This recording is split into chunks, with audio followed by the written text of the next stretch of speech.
Hello! In this video, I'll be taking a look at the assignments you submitted for the Layers lesson.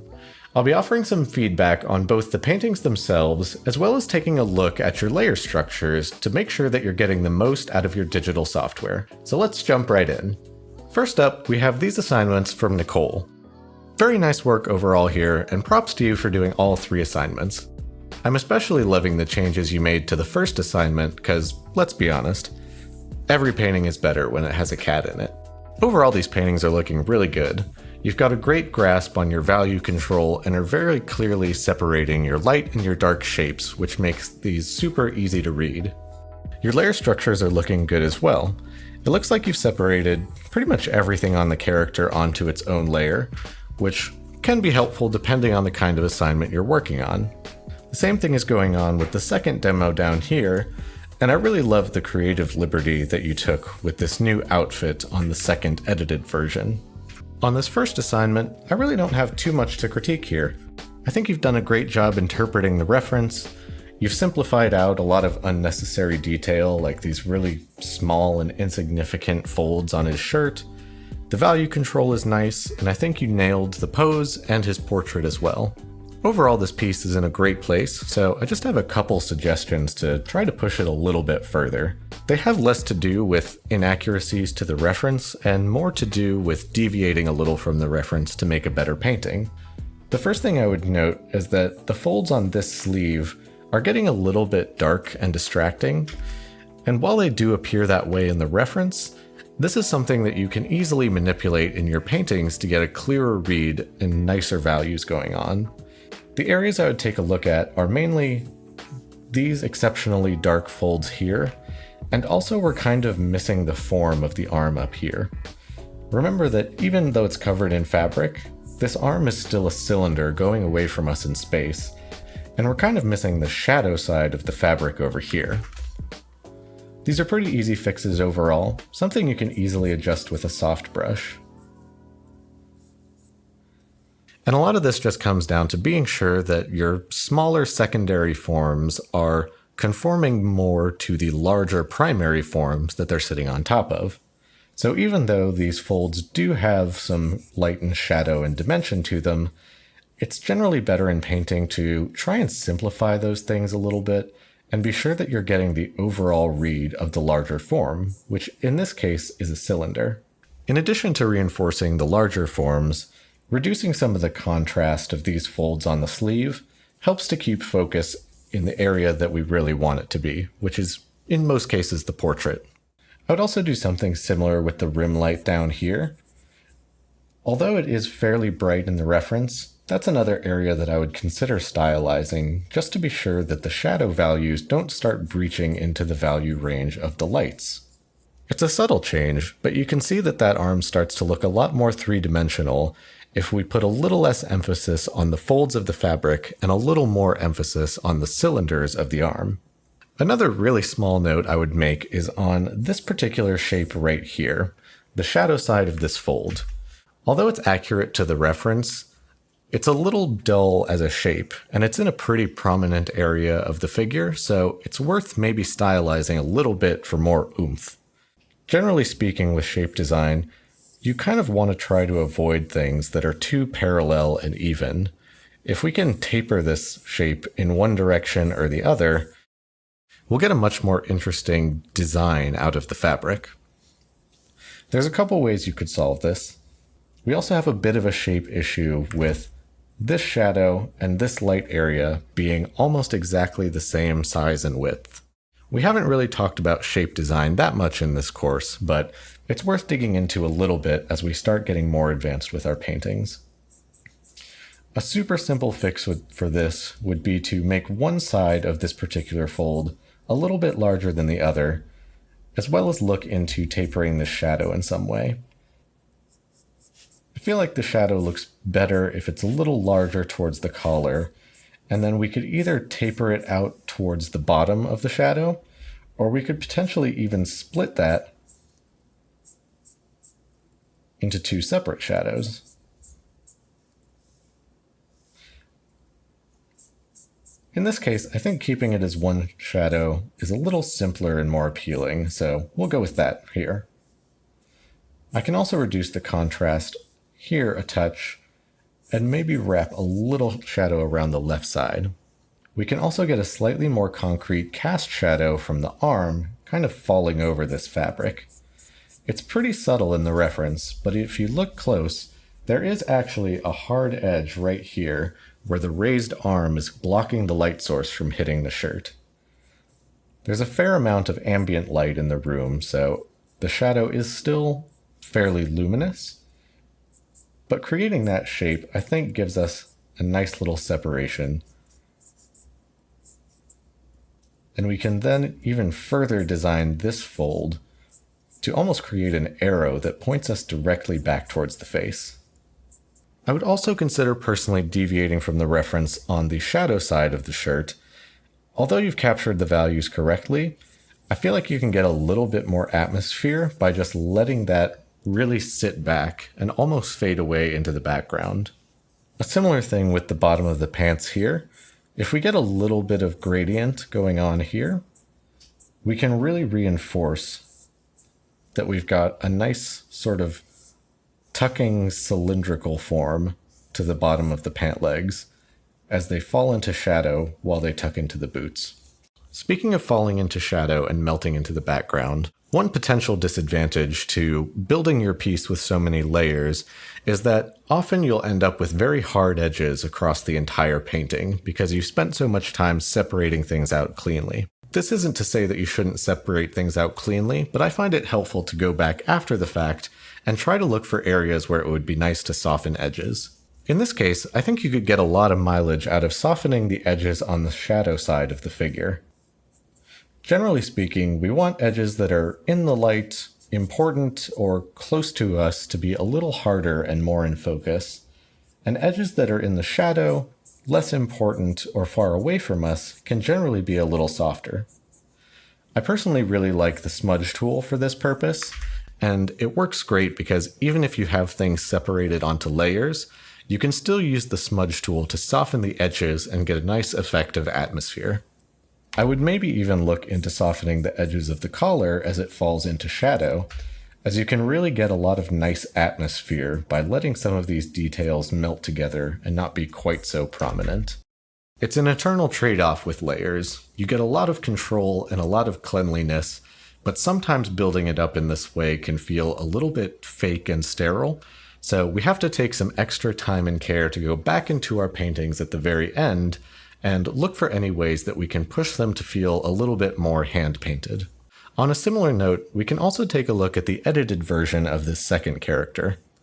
I think the layer structure and the way you've set it up is working really well, but it is starting to get a little bit of that overly layered look to it, and we want to be sure that things feel like they're fit together and painted as a cohesive whole, rather than a bunch of pieces and parts that are kind of puzzle pieced together. There's a few things we can take a look at here, mainly values and edges. I think what's standing out the most to me is just how crisp and clear this particular white shape is. I think it's a really lovely design element, but it feels like it needs to integrate a little bit more with this. Part of it would be refining the light in the form. Since the light source is coming from the top right, her hood and hair would probably be casting a little bit of a shadow onto this arm.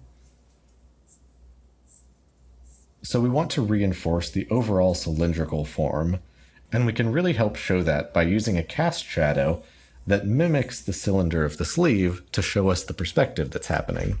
We would also get a little bit of occlusion shadow. As the white approaches the black of the hood, the white is actually falling underneath the hood, so you'd get a soft gradient into darkness as the white comes in contact with the black fabric.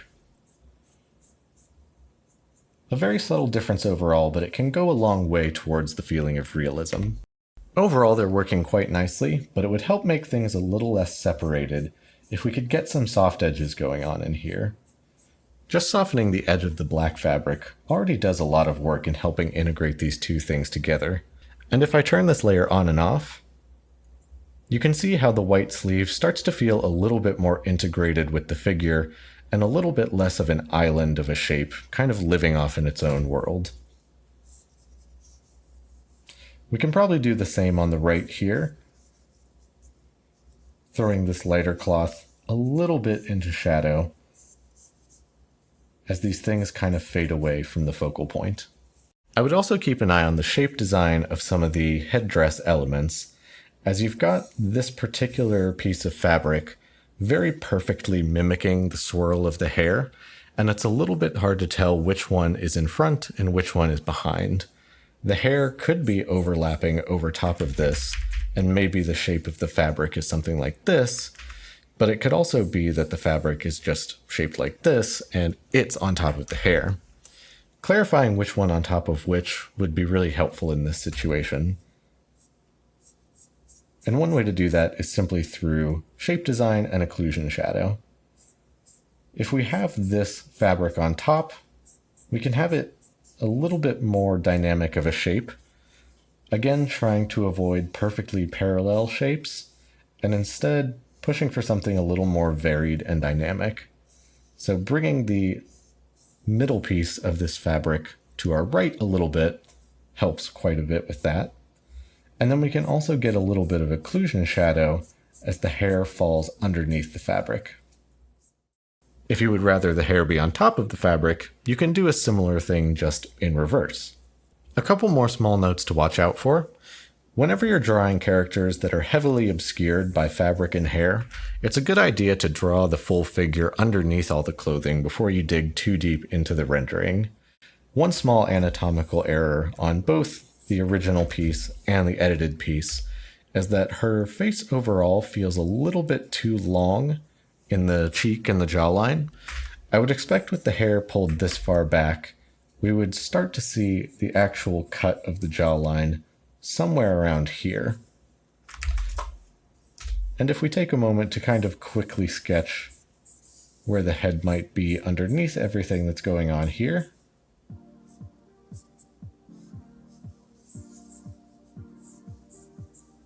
we can see that that lines up pretty well.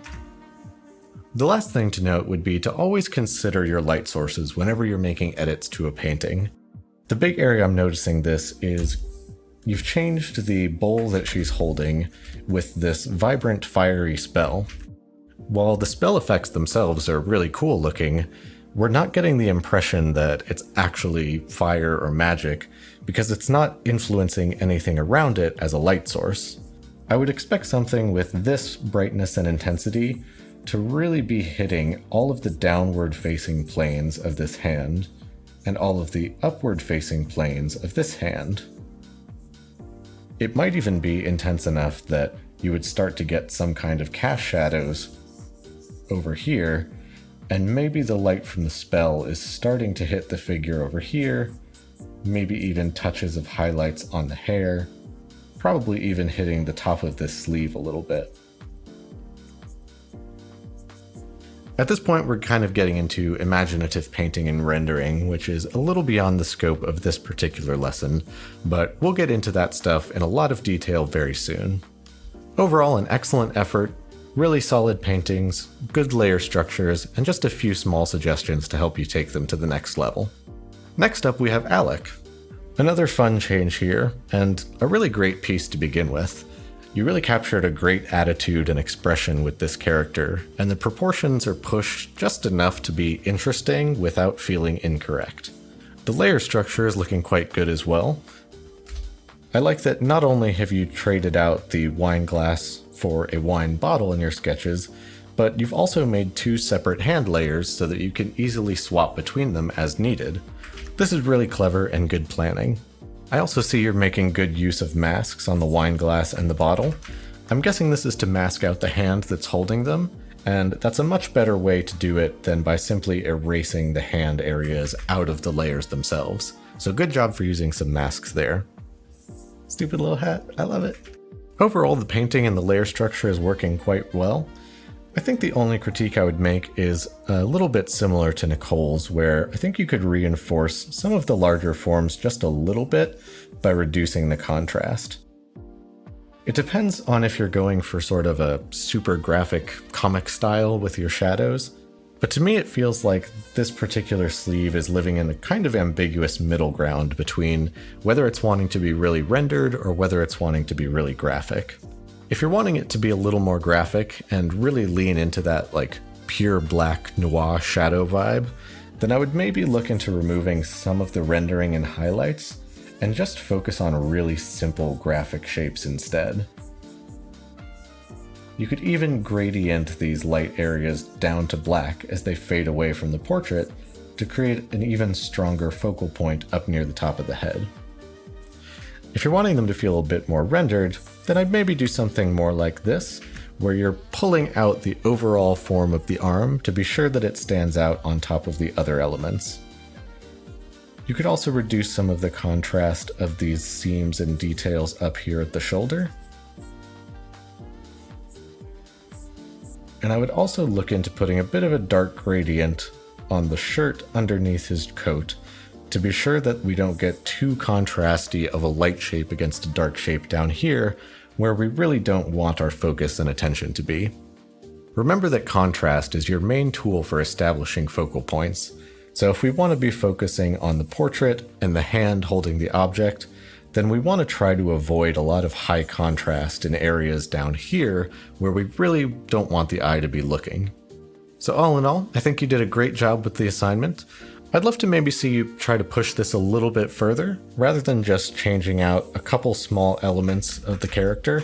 It would be interesting to see you try like a wildly different background, or maybe even changing up some of the value structure, or trying a different type of clothing that he might be wearing.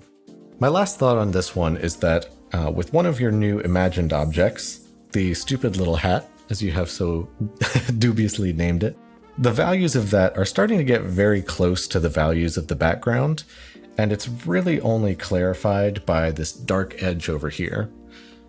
If you want to use line art as a stylistic technique in your paintings, that's totally fine, but to me this painting is overall feeling a bit more rendered, and I think it would be helpful to get a clearer dark shape like you've done with the hair on the original piece. It doesn't have to be pure black like you had done with the original hair, but bringing it down to sort of a more mid-tone gray will help to separate it from the background and the portrait, and also reinforce your focal point by adding some extra contrast there. Next up, we have this piece from Holly. Really nice work here overall. You've done a great job capturing the expression of the character. It's a lot harder to paint portraits that are really emoting and expressing, so excellent job capturing that well. I do like the colors that you've got going on as well. But for now, I think I'm going to focus on just the grayscale. We're going to talk a lot about color in some upcoming videos, so I want to focus more on just the values and the layers at the moment. The layer structure is working really well here. It's a pretty simple painting, so keeping the character separate from the background is really all that you need to do, and it looks like you've done that here. Probably the only thing I'd mention in terms of layer structure is I would personally be inclined to keep the object that she's holding on its own layer. It looks like the character is all merged together in one here, and while I think that works for the character as a whole, anything that you want to be super clean and symmetrical, like manufactured objects, I feel like it's helpful to keep on their own layers.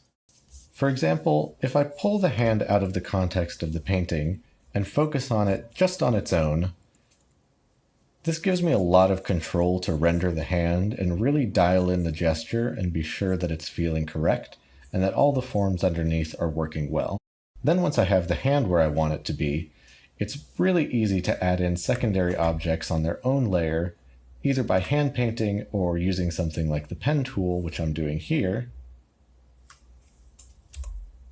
Then once I've established the selection of my shape, I could use a layer mask and simply erase out of it to get the effect of the fingers gripping the object. With the new object on its own layer, I can lock the transparency and paint in any of the details I need to make it feel complete, such as the metallic tip up top here, and I could even paint in little highlights on the grip.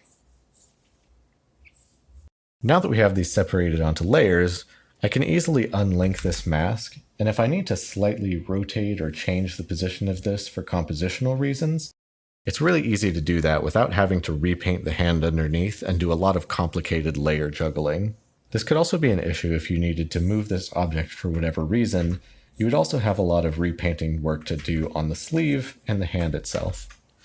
That's not something that's likely to happen for this particular piece, but it's a good thing to keep in mind whenever you're working on more complicated pieces for clients.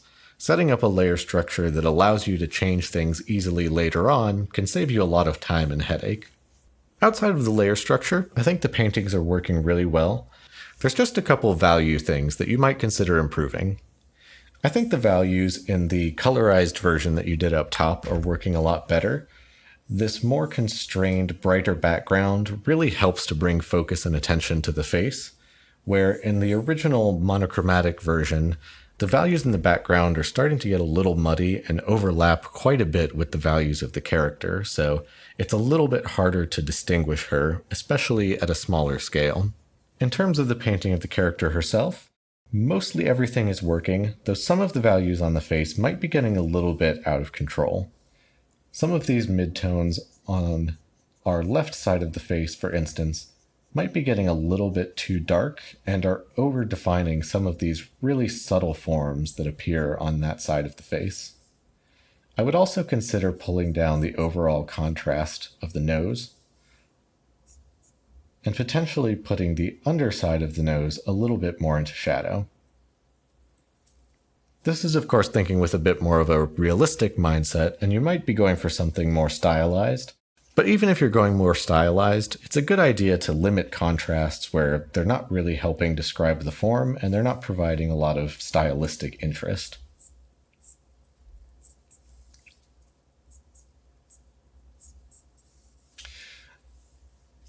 I would also watch out for this particular contour along the side of the head.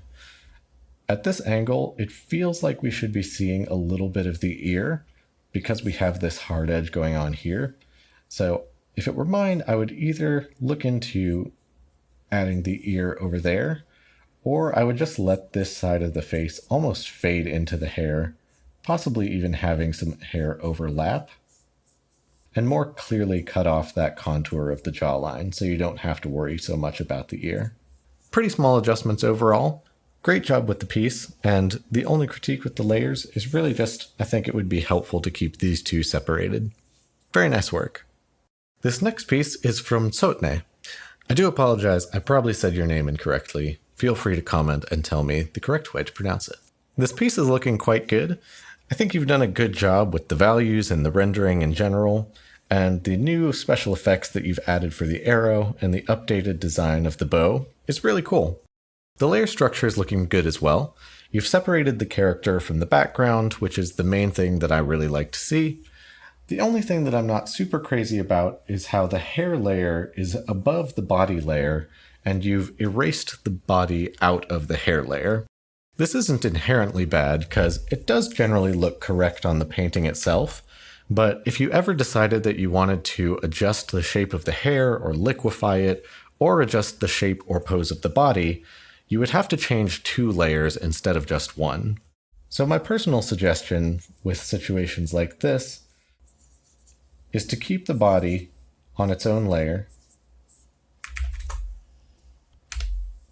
have the main shape of the hair on a separate layer behind the body, and then either on the body layer or on another layer on top, you can add the parts of the hair that overlap in front of the face and in front of the figure. Now if I decide that I want to change the hair in any way, I can easily erase out of it, paint new shapes into it, or even use transform, warp, and liquefy tools to quickly change this hair shape without having to worry about how that layer interacts with the rest of the body.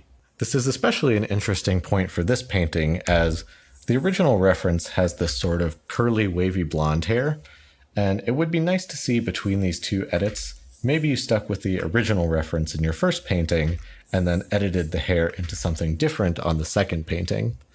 If that was something you wanted to do, it would be much easier if the hair was on a separate layer behind the figure, rather than having to erase out the parts of the figure that are on top of the hair. Next up, we have some pieces from Ricardo. Really nice work here. It looks like these are Gil Evgren master studies, who is great to study for figure drawing and value control, just a really competent painter overall. I like the way you're setting up your layers here. You've got very clean silhouettes for your figures that looks like you've then painted them with light and shadow, kept the clothes on top of that on their own clean shapes, and then rendered the light and shadow of the clothes. This is a good structure and setup, and you've done a great job of controlling these different elements with different layers without making them feel like cut out pieces that aren't integrated together. This is somewhat a matter of personal preference, but I would consider maybe keeping the jewelry elements and again the tools and objects that the characters are holding on their own layers. This makes it really easy if you need to change any of the painting of the skin and the anatomy underneath. You can simply turn off the jewelry or the object layers, and it's really easy to adjust anything that's sitting underneath them. And once you fix the problem, you can simply turn your jewelry layers back on. You've done a good job with the painting, and I'm not seeing any errors that need fixing, but if there were something to come up you needed to change, that would definitely make your life easier, and that's ultimately what layers are for. Aside from the layers, I think the paintings are in a really good spot. Really the only thing that's kind of catching my eye is the value control of the dress on the right. Some of those lighter mid-tone values are kind of starting to breach into the values of the skin. And while I don't have the original painting on hand to double check, I would assume that the values of the dress are probably a little more contained in their own specific value range. Pulling back some of those values really helps to separate the dress from the figure, and also provides a lot of nice contrast up near the face and the chest, which is where our focal points are for this particular piece. Very nice paintings and very nice layers. Good job. Next up, we have this piece from Oniji. I really like what you've done with the edited version of this, taking that original reference photo and transforming it from a figure study into a wizard stirring a cauldron is a really clever solution. You've done a good job with your layer structure and your layer management. Looks like you've added the clothes and the cauldron on their own layers. The pole that he's holding is also on its own layer, and you've used a layer mask to mask out the parts where the pole goes underneath the hands and into the cauldron. That's really clever and a good solution. I'm not sure what the face parts layer is. So the layers you've set up are good, and they're working really well in this situation. For the painting, there's a couple things that I would point out.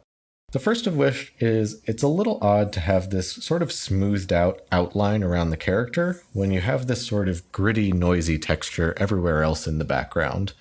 I would try to pick one or the other, and I can't quite pinpoint where this sort of soft silhouetted halo is coming from in your layer structure.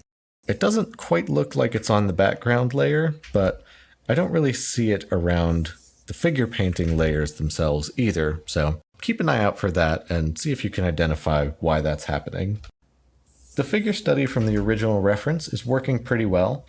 I would definitely try to keep in mind the things we talked about separating light and shadow shapes in some of the previous lessons. You've done a pretty good job. You have established your shadow shapes in general here, but I think some of this noisy texture might be fighting you a little bit. And if you focus a little bit more on establishing very clear light and dark shapes, you'll get a lot more out of your figure. Because the drawing overall is looking pretty solid, but it's falling apart a little bit with the rendering that you've added, especially with the intensity of the grainy texture coming from the background. I think it could be cool to keep the grainy texture on the shadow side of the figure, as that would add some nice atmosphere and integrate it into the background a little bit better, assuming that you address the halo that's kind of floating around the figure. So, a little adjustments on the rendering, and I think the figure study would be in a great spot. On your second piece, the edited version, I think you've got a really great idea going here, and the way you set up your layers is working perfectly well, but this would really benefit from some extra reference. You got quite a nice drawing on the left because you were working directly from a photographic reference, and just because we're moving into the realm of imagination on the right side, doesn't mean that we need to stop using reference. You can find lots of photos of people wearing robes and dresses and witch hats and everything else online, which will give you some extra information to look at and really help you paint these new elements that you're adding from imagination. And if all else fails, you can also take reference of yourself. Even if you don't have a robe, you can get some towels and wrap them around yourself in ways that kind of look like a robe, and they'll at least give you some folds to look at that's better than nothing. In particular, I would definitely expect to see some kind of folds following along with the twist of the form here. And we would get some similar cast shadow patterns as we're seeing in the original figure reference, as this sleeve is a little baggy, but not so baggy that it would completely change the lighting setup. It would also be really fun to get some interesting elements of design in here. He's wearing a very simple, just plain one-note robe, and there's a lot you could do with that to make it a little bit more interesting, such as you could add in some kind of collar or lapels. You can think about how the robe actually fits together. Maybe it's buttoned in. He could be wearing some kind of belt to break up the shapes and keep some magical accoutrements that add some extra interest to the design. And even with the cauldron, you can really push the design, adding a bit of a lip to it for some interest, maybe even some like swirly carved runes and patterns and things like that. And I think getting reference for the hat especially would be a big help. Hats are actually pretty challenging to get accurate, as their forms are pretty complicated and they can bend and twist in some pretty unique ways. So this is an area where I would definitely suggest it's worth getting some reference for to give yourself extra information to pull from.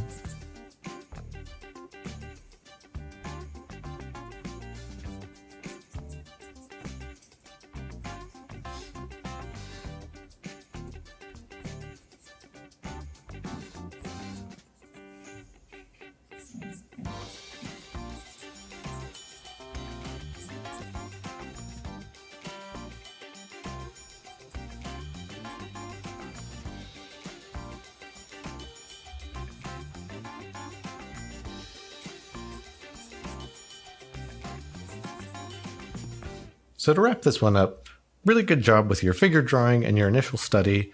I love the layer setup that you're using, and I love the idea for your edited second piece, but definitely be sure to get some reference to help you paint elements that you're adding from imagination. It'll go a long way, and it's really worth getting into that habit early. Next up, we have this piece from memory. Drawing turtles is always a good thing, so you get brownie points for that. The image itself is looking quite nice, and I'm especially loving that you paid extra attention to the fact that puppies do get belly rubs when you name your layers. It's a scientifically proven fact. Don't at me.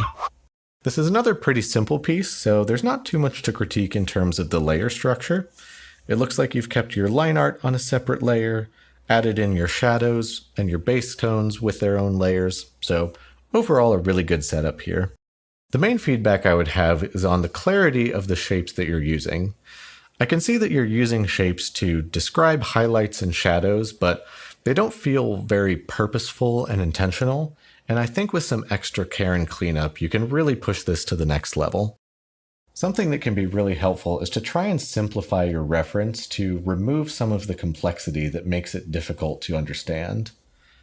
Photoshop has this really great feature called Filter Noise Median, which melts a lot of details together and allows you to really see the simplified shapes of your reference. So we're taking this turtle reference, and it looks like you're trying to draw it maybe a little bit more stylized, so simplifying our reference a fair amount can actually help quite a bit. Using this as a guide, I think you might be able to see where we can improve some of these shapes. And a lot of it just comes down to simplification and really identifying what's necessary and what's not that important. For instance, I'm not sure the highlights on the shell are really doing you very many favors at this point. If you wanted to get into some subtle rendering later, you could definitely do that, but I would get into that after you've established some really simple and clear forms across the overall piece. So just looking at some of the shapes and values from the reference, we can start to push the shell of the turtle to start feeling a little bit more appropriately bowl-like, by adjusting some of these values and simplifying some of these shapes. I'm going to paint out the cast shadow of the head for now, not because I don't want it to be there, but I think it'll be easier to solve the rest of the shell if I remove that first. So the shell of the tortoise is kind of a bowl that's been kind of smushed and mashed all over the place to have some harder planes and edges to it. And if we look at this reference carefully, we can start to see some really interesting shapes pop up, like this particular collection of triangular planes. That's a really nice bit of information that I think is very descriptive and helps establish the form of the shell a lot better. So I can start by putting in that shape just by painting, and then I might even pull it back a little bit because we don't need a ton of contrast for things like that to read correctly. We also want to be mindful of certain overlaps. If this part of the shell is overlapping in front of this part of the shell, then the shadow side of the shell would be interrupted by this line that's in front of it. Now that we've established some more basic shapes, it's a lot easier to go in and start adding some of those slightly more interesting highlights. It looks like the reference has a bit of one here that maybe creeps over to that side a bit, as well as there. Some going on above the triangle shape here. We could even reinforce this form by using a soft brush to reestablish that round bowl-like shape of the shell. And then once we have our rendering in place, we can make a new layer and paint the shape of the cast shadow from the head.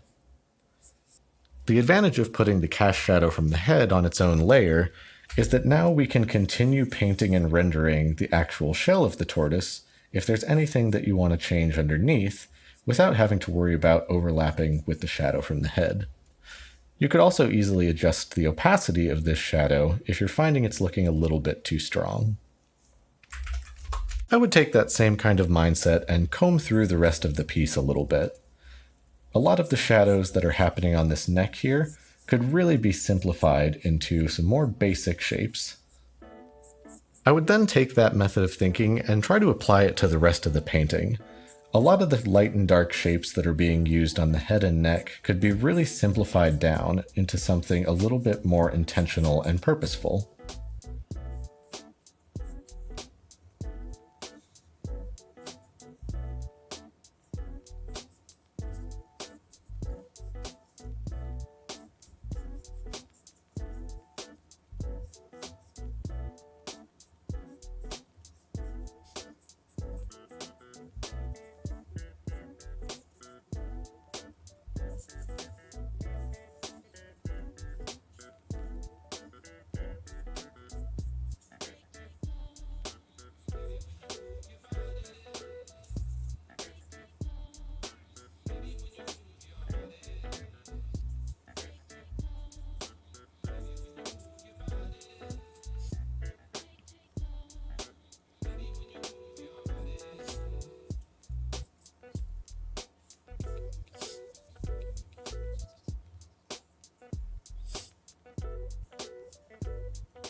So hopefully that's helpful. If I turn these layers on and off, you can see that I didn't change too much about the values that you're using, didn't change the layer structure. Really what I'm trying to get at here is simplifying some of your shapes and trying to be more intentional with what you're putting down to define the forms that you're painting. This is something that you'll continue to develop as you practice and improve. The main thing to remember is that you don't have to copy your reference directly. You can adjust the shapes, the light, and the forms in any way that make it more aesthetically pleasing, and simplifying things into a clear and concrete design is almost always going to be more appealing in the end. So on your next assignment, be sure to take some extra time to really think about your shapes and be purposeful with how you're using them. Next, we have an assignment from Chris. This piece is looking really nice. You've got a great handle on your value control and have done an excellent job separating the darker clothes from the lighter skin in the background. Your layer structure is looking quite strong too. It looks like you've kept the body, the hair, the clothing, and the hat all on their own layer. One thing I noticed is that it does look like we have a bit of the same issue here, where the hair is painted above the body layer, and you've erased out the parts of the hair that are overlapped by the body itself. This isn't inherently wrong, as it does look correct in the final painting, but you're potentially setting yourself up for some struggle if at any point in the future you find that you have to move the arm, either rotating it or changing the pose or really adjusting it at all, and suddenly you'll have this big empty space where the hair was originally wrapping around the silhouette of the arm. This is where using in-depth layer structures can get tricky, because there's not always an easy one-size-fits-all solution for these kinds of problems. There's a lot of different ways you could address this difficult situation, and I'll show you a couple of my favorites. The first off is, if you really want to keep your character's body all on one layer, you can have the face and the arm on their own layer, and I would then recommend painting the hair out in full on its own layer.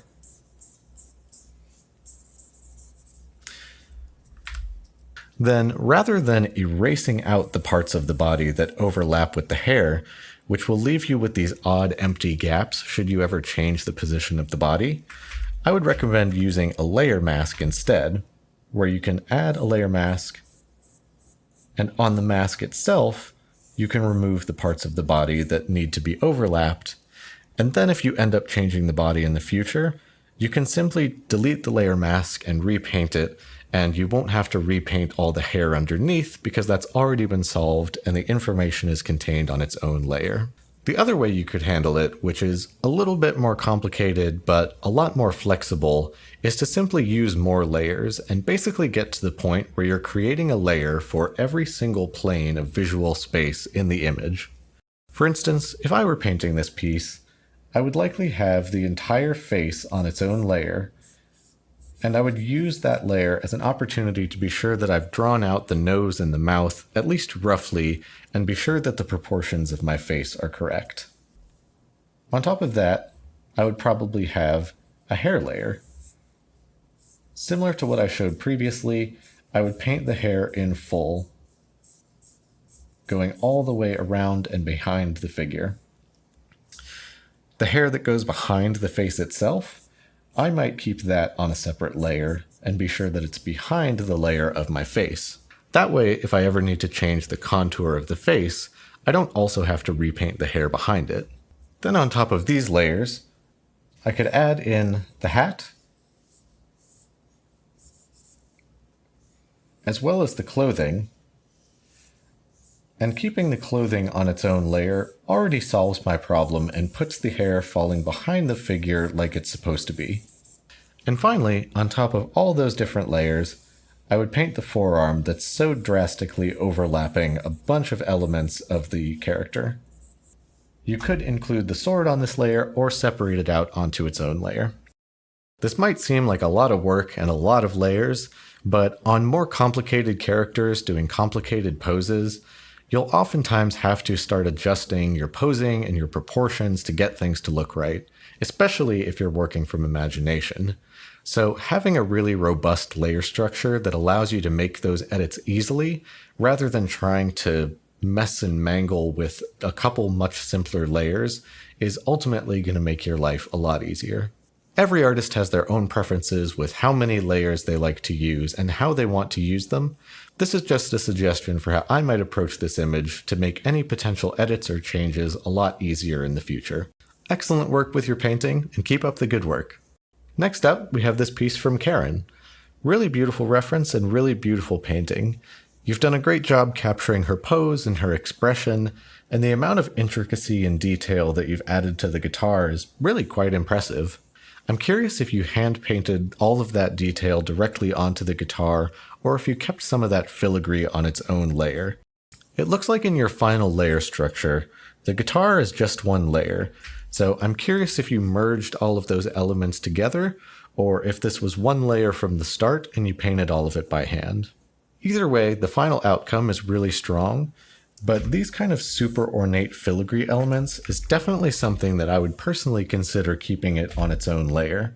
It becomes much easier to both establish and to edit, render, and change patterns when you have a very cleanly selected shape established on its own layer. That also gives you the flexibility to adjust the values of either part independently of each other. For instance, if you wanted to make the instrument black instead of white, you could simply adjust the values of the wood layer and keep the filigree layer on top completely separate, and then make that more light on top of the new dark instrument. I would probably do a similar thing for the strings, as well as some of these more ornate filigree elements that you see on the sleeves. Outside of keeping all the complex instrument parts on their own layers, I think the structure that you set up is working really well. I like seeing the necklace on its own layer, and I love that you also have a separate layer for the hair that's overlapping in front. This is a good structure and makes your life a lot easier if you ever need to make changes. The adjustment to the background between the two pieces is cool as well, but I would definitely be interested to see you push this further for the assignment, making a more dramatic change to the background, changing the shape, the style, or even the intricate filigree on the instrument, maybe even experimenting with some different hairstyles and playing with elements in that way. The two main advantages of working with layers are, number one, that they make certain tasks a lot easier and faster, and number two, they allow you to make pretty big sweeping changes. So since you've taken the time to set up a pretty intricate and effective layer structure, I'd love to see you go a little bit more crazy and see how far you could push this second image with some adjustments and changing things around to create something that's really uniquely your own. This is also a great way to bridge the gap between studying from reference photos and painting entirely from imagination. If you can take a reference photo and transform it into something of your own, that's going to give you a lot of the necessary practice that you need to start something completely from your head. Last but not least, we have this set of paintings from Craig. Another one using the reference from the demo assignment. Really cool paintings here. You've done a great job with all the different textural elements. I can really feel the sensation of the fur. You've got some great grittiness going on with the skulls. The chainmail is defined quite well. Overall, really successful piece here. The changes to the second image are also really cool. I'm loving this big dragon skull and how you've created this big bold silhouette shape with the headdress and the shoulder piece. Looks like these are sort of flowers and roses and floral elements going on, as well as some changes to the hair, the hood, and these swirly magic effects are a very nice shape design. So overall, a lot of great stuff going on here.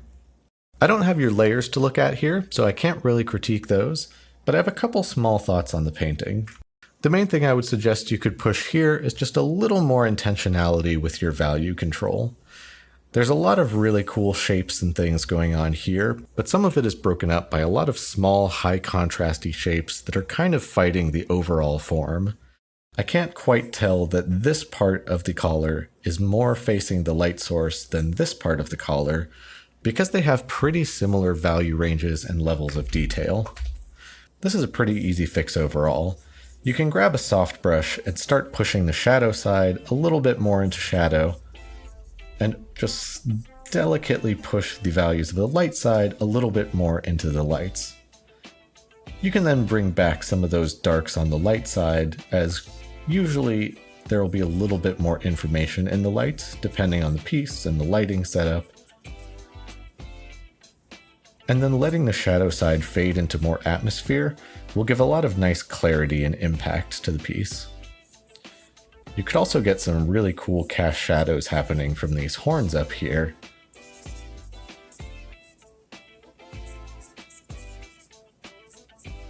And then darken down some of these really bright highlights in the feathers up top to be sure they stay separated from the background. There's also a little bit of strangeness with this particular angle. I would try to double check the anatomy of the figure underneath all of the clothing, especially if the clothing is really heavy and obscuring on the figure. You don't want to use that as an excuse to not figure out your anatomy and proportions, and something about this isn't quite feeling connected. I would guess it's probably something a little bit more like this. And it might even be the case that this arm is a touch too small. But that's hard to get into without fully digging into the anatomy of the figure underneath the clothing. So Anytime you're working on a character design like this, I would definitely recommend you do that. Really solid study of the original reference, and I love the creativity with the changes you made in your edited version. Keep an eye on your value control, as well as your anatomy underneath clothing, and I think you'll be in a great spot. And that concludes our feedback for the layers assignment.